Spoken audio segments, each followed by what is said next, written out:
Well, there's no fun going on. The whole atmosphere has changed.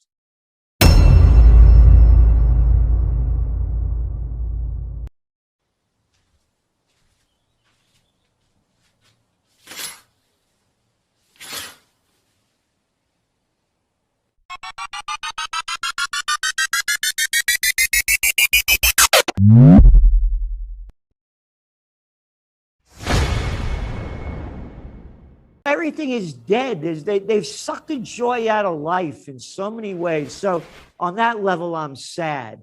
And particularly, I see young people. It's a whole different world. And, this is unprecedented. In like that, everything changed.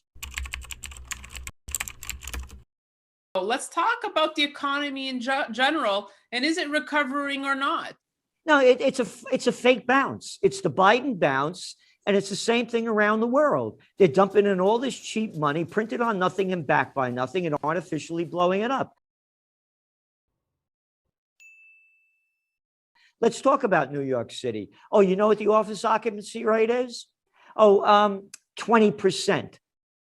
You remember what New York used to look like in 2019. This isn't coming back.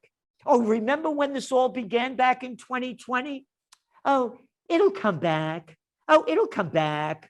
It's not coming back.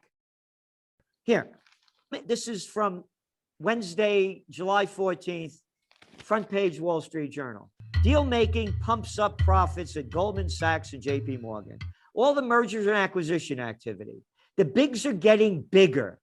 All the cheap money's pumped up the bigs. Oh, here's the deal. I'm Citigroup. I'll borrow the money from the Fed at 0.35%. But you little plantation worker on Slavelandia, we're going to charge you 27% interest. All right? How evident is it in front of everybody that the banksters are running and destroying life for everybody else? The bigs are getting the money for free, buying up merger and acquisition activities going through the roof. And now Powell came out again and said, well, what am I, 6 years old? How many times are you going to tell me, inflation is temporary? Screw you. It's not temporary.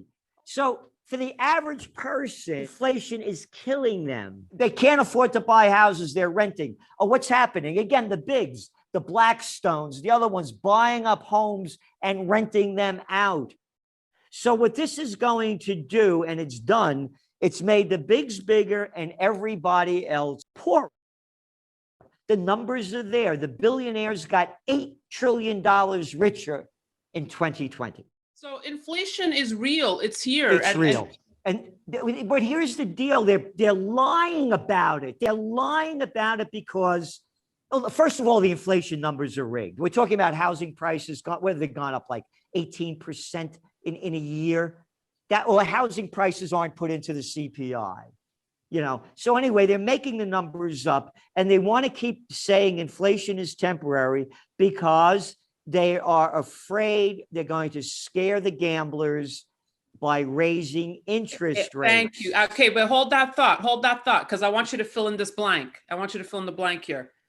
The Fed is afraid to raise rates because the markets are going to... They're going to crash. How long is they doing this? Go back to 2018 when you had Trump pushing Jerome Powell to lower interest rates. This is before the COVID war started because the markets were going down as interest rates were going up. When the mortgage rates go up, when interest rates go up, the gambling game stops and this whole thing collapses. Everybody knows it. So they're lying about inflation. It's temporary. Who are you talking to? How long have you been saying this crap? The numbers are there. Oh, I didn't make these numbers up. No, they came out from the Contractors Association. Again, this inflation is unprecedented in the terms of the way the prices have gone up. And now they're locking down again in other parts of the world because the Delta variant's coming. The Delta variant. Oh, and it's more contagious. Yeah, but it's less deadly, but we won't talk about that. Oh, but anyway, so now the supply chains are going to be disrupted again. So what's going to happen? Or is the economy going to go down real bad because they're locking up again?